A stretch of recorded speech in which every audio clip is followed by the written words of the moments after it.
Hola muchachos, vamos a terminar ya la parte que me toca a mí, que es hablarles un poquillo de la insuficiencia arterial periférica en relación al ejercicio. Es cortito, espero no durar mucho, nada más haciendo un recordatorio. Recuerde que es el resultado de placas ateromatosas en las piernas y en todas las arterias que viene desde la aorta, la ilíaca, las femorales, que puede haber un bloqueo parcial o completo y que se da por una alteración en lo que es la demanda este, de sangre que se da cuando exigimos, o sea, la oferta y la demanda no van de uno a uno y nunca se les tiene que olvidar. En todo paciente, hombre o mujer, que sea fumador y que sea diabético, nunca podemos dejar de lado la exploración donde descartemos en ello que el dolor que tienen de cintura, que se irradia a las nalgas, a la parte posterior del muslo o la pantorrilla, nos quedemos solo que es un dolor muscular o un dolor lumbar mecánico o no, y que se nos vaya a pasar una alteración de que es la enfermedad arterial periférica. Recuerde que las características de esta patología va a ser la claudicación y se va a presentar cuando el paciente camine, puede ser en una o en ambas piernas y principalmente van a ser pantorrillas, que tenemos que hacer el diagnóstico diferencial, por favor, entre la claudicación arterial y la claudicación neurógena. La diferencia de una vez, y se los voy a ir repitiendo mucho rato en esta charlita corta, es que la neurógena, el paciente nota que puede ser a los 500, a los 100, a 1000 metros de hacer constantemente una caminata a un paso constante, que puede ser caminata. Recuerda que yo les dije, generalmente para la estatura de los costarricenses, uno logra caminar 5 kilómetros en una hora, 5 a 6 kilómetros en una hora. En un paso así, incluso a veces muchísimo menos, el paciente empieza a tener dolor. En la claudicación neurógena, el paciente, además de detenerse, tiene que inclinarse hacia adelante, flexionar el tronco.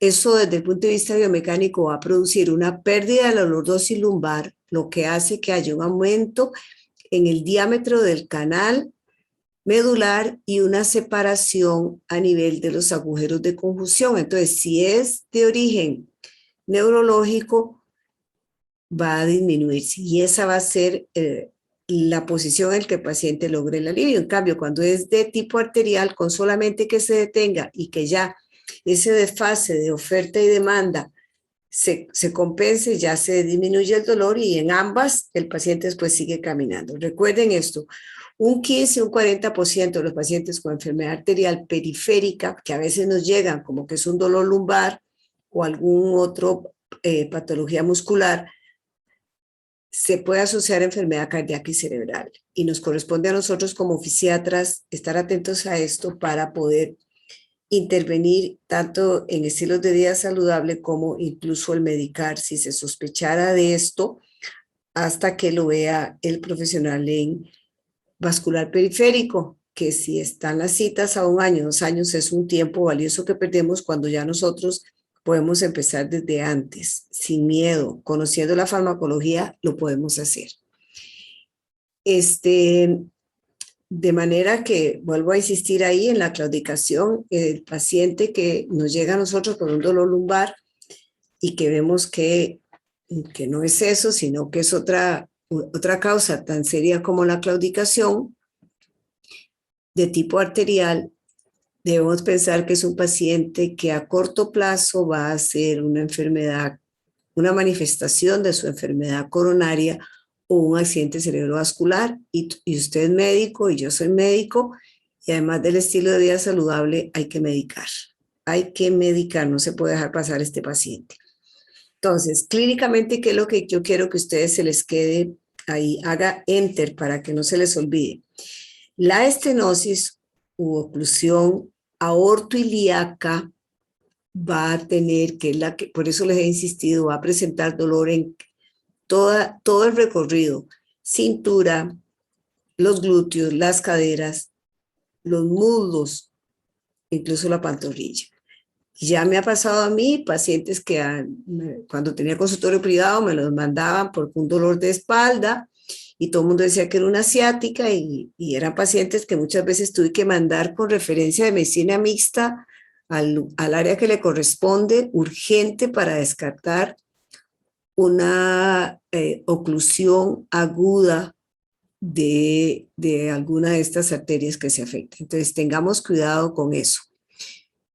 Igual que cuando en algún momento me toque darle las clases de dolor lumbar, no sé si en algún momento me va a tocar, que uno tiene que valorar los arcos de movimiento de la cadera.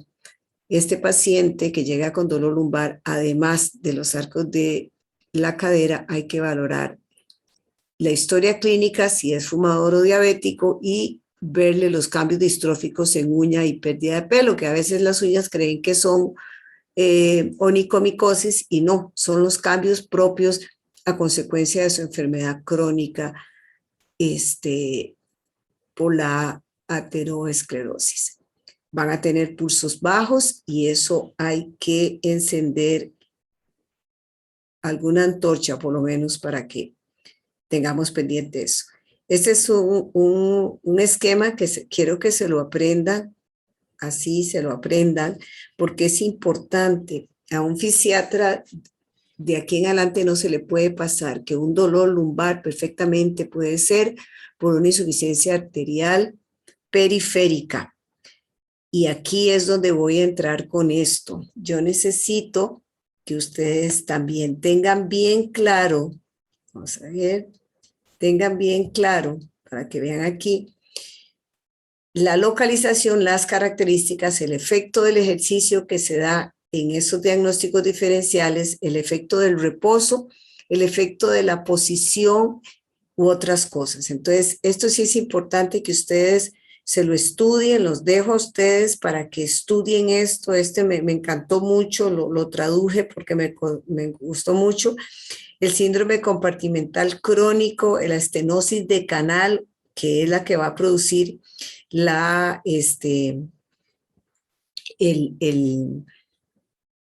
claudicación neurógena, una compresión radicular de una sola raíz, L5, S1, recuerden, constituyen el 90%, no estoy exagerando mucho, pero no importa, para que no se les olvide, el 90% de los dolores lumbares con radiculalgia y solo entre un 10 o un 20% son de la raíz L4.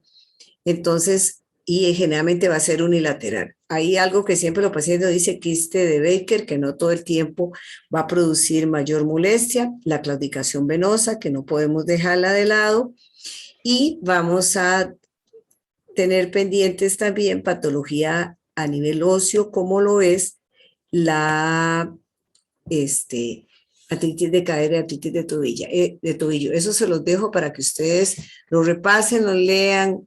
Es parte de nuestro saber como fisiatras, así que tenemos que conocer los diagnósticos diferenciales de estas patologías que no son tan graves. Pues sí, el paciente lo que quiere es que se le quite el dolor, pero que no tienen tanta implicación como que se nos vaya a pasar una insuficiencia arterial periférica. Hay un evento que es la isquemia crítica, que esta es muy seria porque se nos puede pasar y es la que se ha confundido muchas veces con un dolor lumbar.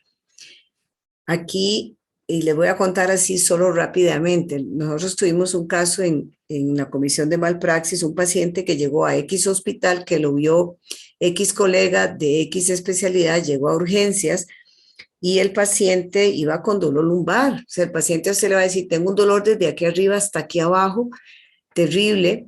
Recuerde que esos pacientes, cuando es también otra pregunta que no se les puede olvidar, que es la disfunción eréctil, de que probablemente desde mucho tiempo antes ya la tenían, solo hay que evidenciárselas y preguntarles. Y este paciente llegó, lo atendieron, qué sé yo, a las 7 de la mañana lo vieron, supuestamente le mandaron con acetaminofén y Motrin para la casa, y el paciente seguía con el dolor, volvió a ir otra vez y ya vieron que ya lo habían visto, dijo, no, ya se valoró, es un dolor lumbar, que vaya a la clínica para que le hagan el resto de exámenes. El señor se fue para un médico general que tuvo el buen tino de examinarlo, de verle, de quitarle el pantalón, de valorarle, de hacerle las pruebas para descartar radiculopatía, las pruebas para descartar problema de cadera, y no dejó de hacerle las pruebas para ver si había alguna alteración de tipo arterial. Y esa persona, ese colega, mandó con una referencia al paciente, digamos que fueron como en una diferencia de tal vez 12, 13 horas, y el paciente llegó con una isquemia crítica. El asunto es que el paciente terminó operado. ¿Y qué fue por qué fue que nos llegó a nosotros a la comisión de malpraxis? Porque el paciente, cuando se vio que el diagnóstico que le habían dado en San Juan de Dios era un dolor lumbar y que después el señor terminó con una amputación supracondilia, entonces él pedía, que tiene derecho a pedir, ¿verdad? Pedía una pensión y pedía una prótesis que valía un montón de dinero. El asunto, para terminar de contar esto, pues, bueno, si ustedes no saben, los expedientes son foliados, nosotros los pedimos, los valoramos. La hoja de puerta, no sé qué pasó con la hoja de puerta, después apareció en algún lado y venía un examen clínico perfecto. Y el colega eh, que lo vio primero, pues como por decirle, se salvó, porque él dijo que en ese momento el paciente tenía una buena coloración, que no había cambios, que los pulsos estaban bien. Entonces tengamos cuidado con esto, porque en una isquemia crítica se dan estas cosas: piel enrojecida cuando la extremidad está colgando, con solo que el paciente esté sentado. Para uno, por ejemplo, hacerle la prueba de FLIT, si viene con dolor lumbar, y hay que quitarle las medias a la gente. Si ustedes ven que tiene un color enrojecido, dice, no es coherente ese color, y que al acostarlo para hacerle el lasegue acostado, cambia y que el paciente empieza a sentir el dolor, y no es porque está haciendo un dolor radicular a consecuencia de la segue, sino es porque hay una isquemia crítica. Pues entonces, todas esas cosas son experiencias que me ha tocado ver a mí, y hay que tomarlas en cuenta. Y recordemos, bueno, toda lesión en un paciente, toda lesión ulcerosa en un paciente con una alteración de su circulación periférica van a terminar en amputados, que son los que nosotros tenemos, que es la causa más frecuente de la amputación, es la de tipo vascular. Vamos a hablar un poquito aquí de ejercicio. Hay podríamos decir, tres tipos de ejercicio que quiero que ustedes tengan ese concepto, y van a ustedes a buscar bien y van a aprender cuáles son los ejercicios de Berger-Allen, que lo que se dice es que busca la circulación colateral, como igual que el infarto, de poquito a poco, las obstrucciones constantes, pequeñas, van haciendo una neogénesis a nivel de miocardio, ¿verdad? También pasa así.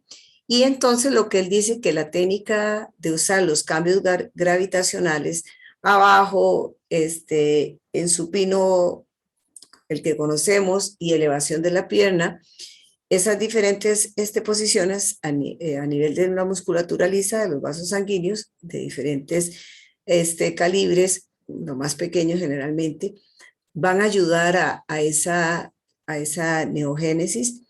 Y entonces también ellos explican que es por ese efecto de sifón, al bajar, al estar en supino y al levantar las piernas, esos cambios de llenado y de vaciarse la columna de sangre, lo que hace que se vaya a dar esa llegada de sangre, y eso permite una oxigenación al nivel de músculo con estos ejercicios, y también promover la angioneogénesis.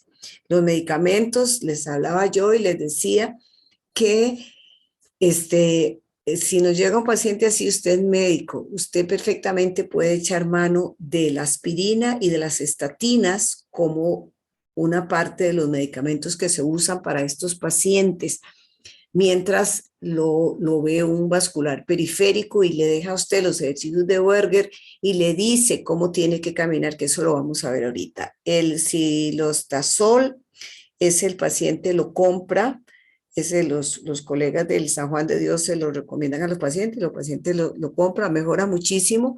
En mis tiempos se les daba, o el paciente igual lo compraba, la pentoxifilina,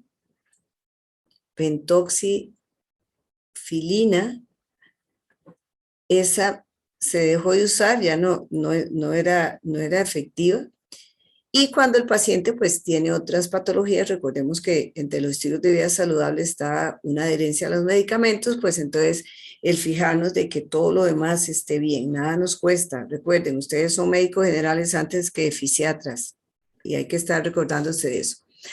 Siempre en el manejo que ya es más intervencionista, está la angioplastía, está el bypass. Pero hay un estudio de Clever que dice que los metros caminados, que es lo que en última instancia va a darnos la pauta de qué hacer y cómo mejorar la calidad al paciente, la mejoría en los que se les hizo cualquiera de estas intervenciones y un tratamiento óptimo fue parecida, no fue estadísticamente diferente para aquellos que recibieron ejercicio supervisado y tratamiento optimizado. O sea, aspirina, en algunos después cuando por cirugía se les manda, igual que cardíaco, la aspirina del clopidogrel. Entonces, y hay que buscar ahorita metaanálisis o revisiones sistemáticas para ver cómo salen estos estudios donde se comparan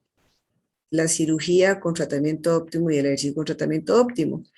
Generalmente, como yo les dije, son pacientes que van a tener ya un compromiso porque son fumadores o diabéticos, y entonces como que la cirugía no va a ser así tan rápida. Por lo menos en el San Juan de Dios son muy conservadores, nos estamos dando la mayoría de los pacientes, nos los mandan para que nosotros los empecemos a rehabilitar. ¿Cómo se hace la evaluación de esos pacientes? Podemos hacerlo de esta manera. Banda sin fin, y lo que medimos nosotros es a cuántos minutos empieza el dolor, o además, porque uno dice, ya empieza el dolor, que las escalas las tienen que buscar ustedes también, se las tienen que aprender, y su interpretación, el inicio del dolor, a los cuántos minutos, y se apunta, cada paciente es como si uno llevara un diario, el tiempo, la distancia al que el dolor se vuelve insoportable. O sea, cuando el paciente no aguanta más el dolor, que dependiendo la escala es 4, dependiendo la escala es 5. O sea, yo les digo a los pacientes cuando ya casi los síntomas vagales se van a presentar, o sea, casi se va a vomitar del dolor. Y en estos pacientes es preferible esa evaluación, hacerla uno con electro, obviamente la respuesta a la presión arterial, la oximetría, recuerde que son pacientes potencialmente para infartarse o para tener un accidente cerebrovascular. ¿Con cuál es la velocidad que se recomienda en la mayoría de los estudios? Con 2 millas por hora o 3.2 kilómetros por hora con 0 de inclinación. Imagínense que esto más o menos significa a caminar uno a 0.8 metros por segundo, que más o menos es alrededor de 2.900 metros. O sea, es la cadencia del paso es súper lenta, y vea cómo estos pacientes, los que están bien afectados, empiezan a tener dolor a los 2, entre más temprano se tenga el dolor, uno dice, esto está bien comprometido. Se puede hacer también la otra evaluación, la caminata de Naughton, que es esta que está aquí, se hace en adultos mayores o en pacientes que tengan algún tipo de discapacidad. Ustedes ven también que se empieza lentamente, pero aquí, en la anterior que les decía yo, banda sin fin, es porque aquí usted, sin haber cambiado la velocidad, usted va midiendo a ver hasta qué punto es que el paciente empezó con dolor, y después hasta qué punto es el que el paciente hizo y ya un dolor insoportable que obviamente hay que detener, pero allá con esos límites usted dice, ya sé a cuánto lo puedo poner, y eso ya les digo, se tiene que llevar como una bitácora, y la idea es de buscar siempre el dolor. Se hace la caminata 6 minutos, igual con todas las valoraciones, los que ya han pasado saben lo que se tiene que hacer. Hay un montón de cuestionarios para medir calidad de vida, y uno deseara poder tener chance para hacerlo, y en la medida en que ustedes en algún momento les toque estar a cargo o coordinar alguno de estos programas, como me está tocando a mí, traten de meter estos cuestionarios. Son importantísimos. Nosotros realmente no podemos, tal vez yo digo que ahorita que ya nos organicemos en el spa, en el lugar que vamos a tener y una serie de cosas, pero es importante que nosotros como fisiatra pensemos siempre en lo que es medir la calidad de vida de estos pacientes. Estas evaluaciones que también implican qué tan comprometida está la circulación arterial periférica, yo quiero que ustedes las repasen, las lean por lo menos, el SPPB y el TUG, que es muy conocido, porque eso puede estar tan afectado al paciente que ni siquiera le podamos hacer casi una caminata, o sea que, y que por las comorbilidades que tengan los compañeros de vascular periférico, no le vayan a entrar. Entonces, hay pruebas que son menos agresivas que las anteriores que mencionamos, y quiero que ustedes repasen eso. ¿Cómo hacemos el ejercicio? Entonces, aquí vamos. Primero, se trabaja por circuitos. O sea, este paciente no va a aguantar a usted hacerle los 20 minutos. Es un paciente que va a durar mucho con usted, porque probablemente cuando usted le hizo la prueba y vio que a los 2 minutos empezaba el dolor y a los 4 minutos ya tenía un dolor insoportable, que es cuando uno tiene que detener y decir al paciente, deténgase, porque es lo que le va a quitar el dolor, siga manteniendo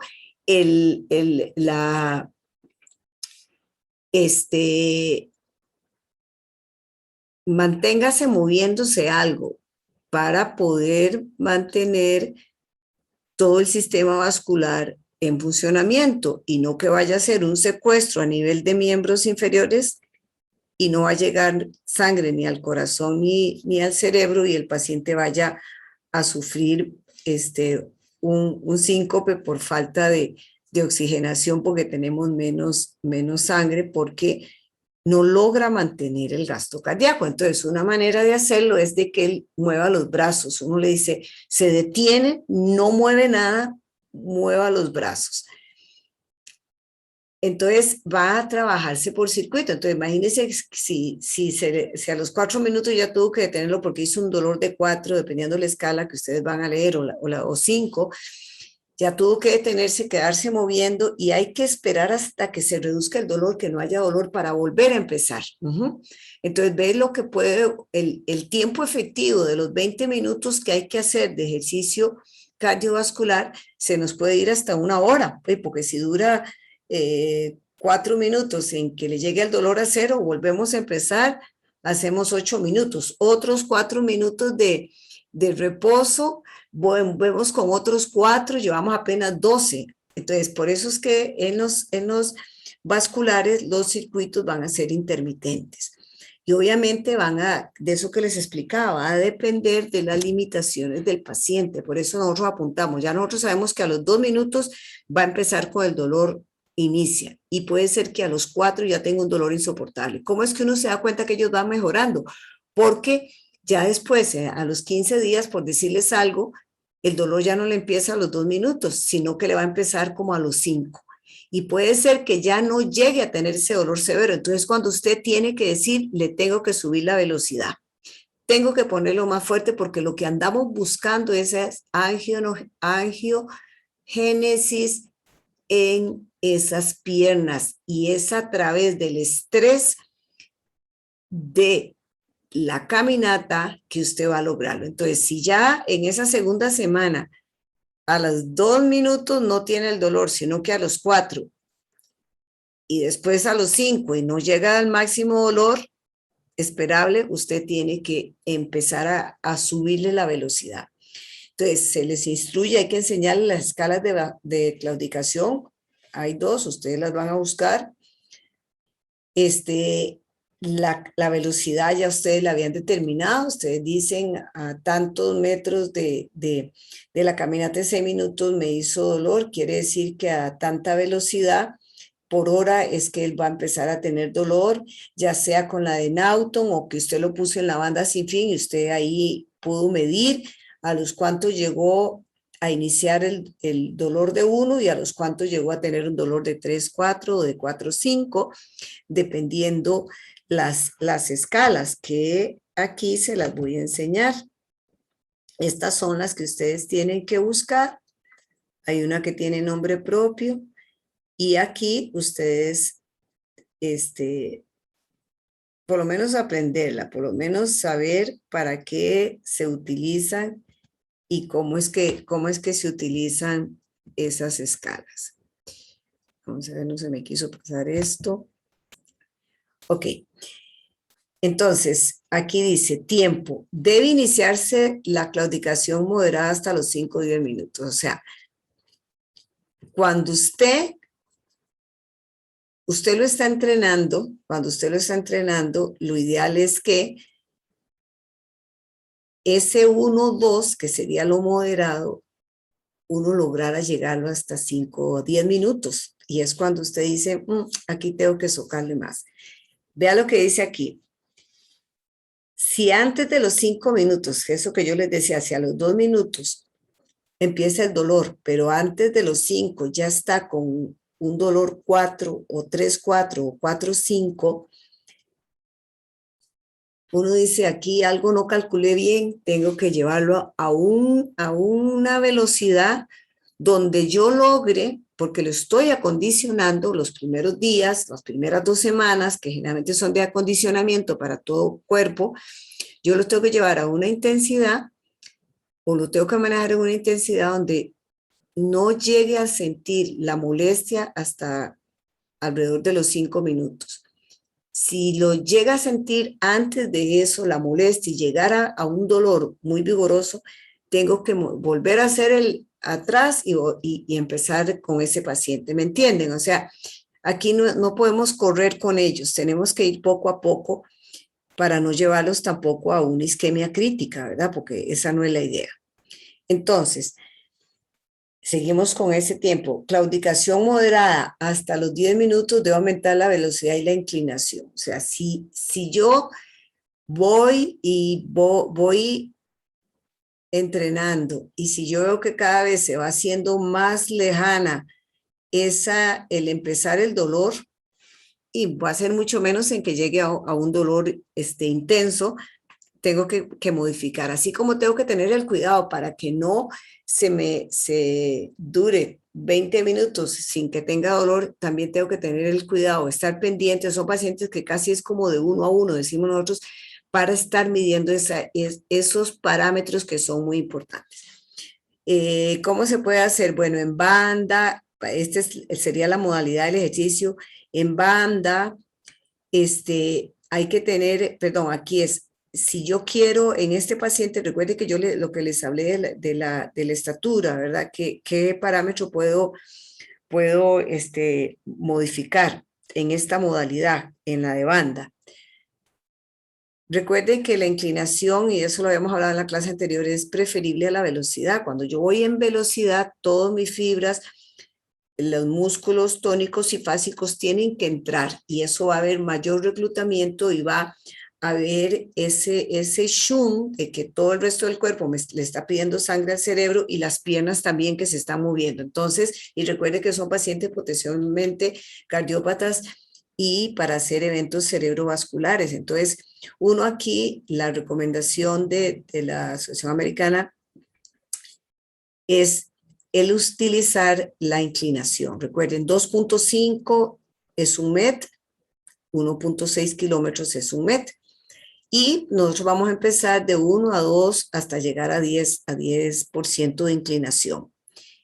Y luego ya se pueden empezar a hacer velocidades. Pero aquí lo que quiero que ustedes es el concepto ese. Si lo llevo muy rápido, aunque haya hecho evaluaciones, si lo llevo muy rápido a tener dolor moderado y caer en dolor fuerte, tengo que volverme para atrás. O si lo llevo tan lento que ya llevo casi 20 minutos y el paciente va ahí como viendo tiendas en la avenida central, no, porque yo lo que tengo que buscar es el dolor, porque eso es lo que me va a asegurar de que ese paciente va a mejorar. Y ahí ve como de lo más bonito viene de decirnos, de punto 1 a 2.2 hasta 3 millas por hora. Pero ustedes ya tienen el concepto de bien cómo van manejando esas velocidades. Y después, si llegamos ahí a las inclinaciones, se va con ese juego, inclinaciones, velocidad, sabiendo ustedes ese concepto que lo tienen que dominar bien. Que si va como si nada, hay que socarlo, y si llegamos muy rápido, hay que volvernos atrás. ¿Qué es lo que el paciente, es esa incomodidad en las piernas y incluso llegar hasta un dolor insoportable? O sea, que él dice, veras, me voy a vomitar del dolor. Entonces el paciente puede que con solo detenerse la banda, bajarse la inclinación y ver cuántos minutos dura en recuperarse. El paciente va a ir notando mejoría porque va a ver que antes tenía que quedarse 5 minutos y ahora con 1 minuto ya recupera. Y esa es una retroalimentación que hay que darle al paciente. Y recuerden, o empieza la caminata con la misma velocidad y la misma inclinación. Vea que lo que les decía, son intermitentes, son por intervalos y a veces pueden durar 30 a 45 minutos, no, y siendo el tiempo efectivo como 20 minutos. ¿Me entienden ese término? Se habla de 3 veces por semana y tienen que llegar a tratar de, igual que todas las recomendaciones de las enfermedades cardiovasculares, 30 minutos. Uno aquí deseara que el paciente llegara a hacerlo continuo, habiendo superado, obviamente, los parámetros de antes, ¿no? O sea, porque no es que llegue continuo sin tener nunca molestia, y con la misma sin cambio de la velocidad ni la inclinación de cuando nosotros le hicimos la evaluación. No, la idea es que si a ir 3 millas por hora y a, qué sé yo, 2 o 5% de inclinación al principio, que era cuando logramos que tuviera el dolor, y ahí lo fuimos entrenando y entrenando, que cuando tenga 6 semanas o 8 semanas vaya a 5, bueno, muy exagerada tal vez yo, pero no, sí hemos logrado 5 millas por hora, que son 8 kilómetros por hora y 0 de inclinación. O sea, esa es la idea, que logremos mejorar esto. Y el principio de progresión, recuerden los componentes del ejercicio, ¿verdad? La modalidad, la frecuencia, la duración, la progresión y la intensidad. Aquí la progresión se va a hacer en el tiempo, y la intensidad trabajando con la inclinación y la velocidad. Ahora, ahí lo que se habla del ejercicio comunitario. Ahí no hay tan buena, es que cuesta mucho, o sea, tendríamos que tener un ejercicio comunitario domiciliar muy bien estructurado, que eso la institución no lo tiene. Es uno de los proyectos que yo tengo, de que cada semana se llame al paciente, cada semana, ya sea por videoconferencia, por llamada telefónica, por Zoom, por lo que sea, porque es muy difícil que el paciente, y hay que explicarle bien cómo es, buscando el dolor, cuándo tiene que detenerse, qué es el cuidado que tiene que tener para evitar el bajo gasto. Entonces, estas cosas cuesta mucho, pero hay muchos estudios donde el ejercicio comunitario, igual respetando la frecuencia, la intensidad, el tiempo, el tipo del ejercicio, y es muy difícil ahí la progresión, pero bueno, con llamadas telefónicas, o que el paciente vaya una vez al mes al hospital, son opciones que se tienen. Tal vez a alguno de ustedes se les ocurra hacer el trabajo de investigación, cogiendo un grupo de estos pacientes y haciendo un seguimiento así, un estudio prospectivo, el poderlo tener monitores objetivos de forma remota, también podómetros para medir los pasos que va haciendo el paciente, o o el poder explicarle bien los metros que tiene una plaza de deportes, si es en un gimnasio donde se hacen los juegos nacionales, donde se hacen juegos de competencia, que una pista de esas tiene 400 metros y cuánto tiene que hacer. Todas esas cosas hay que tomar mucho tiempo, pero perfectamente se puede hacer para aquellos pacientes que trabajan y uno les pueda vender bien esta idea. Y hay que conversar con ellos qué barreras tienen y qué facilitadores tienen. Recuerde que aquí es donde uno usa el modelo transteorético, en donde uno ve si el paciente está precontemplativo, contemplativo en preparación, que ahí donde uno tiene que meterles mucho conocimiento, explicarle bien, decirle por qué, el peligro que hay que se ampute, el peligro que hay que si no mejora sus estilos de vida probablemente va a ser un paciente que va a hacer un derrame cerebral o un infarto. Entonces, todo eso ese conocimiento es lo que hay que discutir con ellos para ver esas barreras, y cuando ya el paciente está en acción o mantenimiento, más bien son cosas conductuales. El felicitarlo, el darle metas, como por ejemplo, aquí Costa Rica es católico y entonces una de las cosas que se usaban cuando estábamos en el CENAR era que el paciente quería ir a caminar para darle gracias en su creencia, ¿verdad? Entonces era también eso, el apoyarlo desde el punto de vista conductual, de decirle, sí, usted puede, vaya, seguimos entrenando. Entonces es importante poder discutir las barreras y facilitadores que tengan el paciente. Vamos aquí a hablar un poquito de esto. La caminata es lo que se pide y debe priorizarse sobre otras modalidades. Así que por eso lo domiciliar, de que el paciente pueda entender bien cuántos kilómetros tiene que caminar o en cuánto tiempo más bien tiene que sacar un kilómetro. Eso es importante porque eso sí es parte de lo que tenemos que reforzar, porque la caminata, el trote o la carrera es lo primordial. Hay otras alternativas y no las dejamos de lado, ¿verdad? Pero recuerde que cuando hay mucha obstrucción a nivel aorto ilíaca, a veces son pacientes que ya no pueden ni siquiera estar sentados, porque solo el hecho de estar sentados y en algunos estar también hincados, ya eso cierra más esa arteria que ya está comprometida. Entonces, este es otro tipo, hay que tener ese cuidado. Hay que tener ese cuidado de poner, cuando uno ve al paciente y ve que hay mucho compromiso, decir, vea, solo usen la banda, no pueden sentarlo porque va a hacer dolor, porque va a claudicar sentado. Ahí quiero enseñarle nada más estas recumbentes que son así bien bonitas, que a veces esta nos ayuda mucho porque la posición de la cadera y de la rodilla no es tan comprometida como en un sillín vertical. Entonces, para que ustedes se lleven esa idea.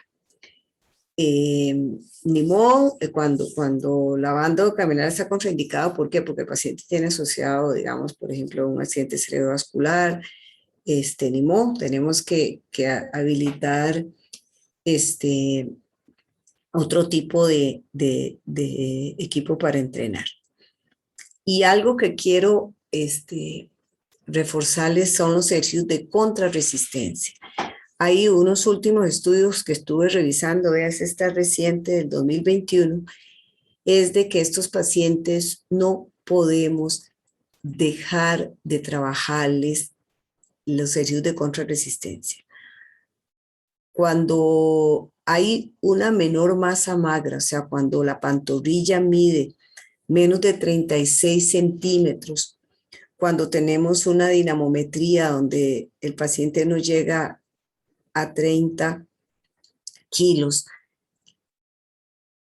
eso implica indirectamente que hay masa magra menor, o sea, magra es músculo y agua. Hay poca, o es un paciente que tiene sarcopenia. Y eso se asocia a otro problema, que es la rigidez arterial, que esa es la arterioesclerosis.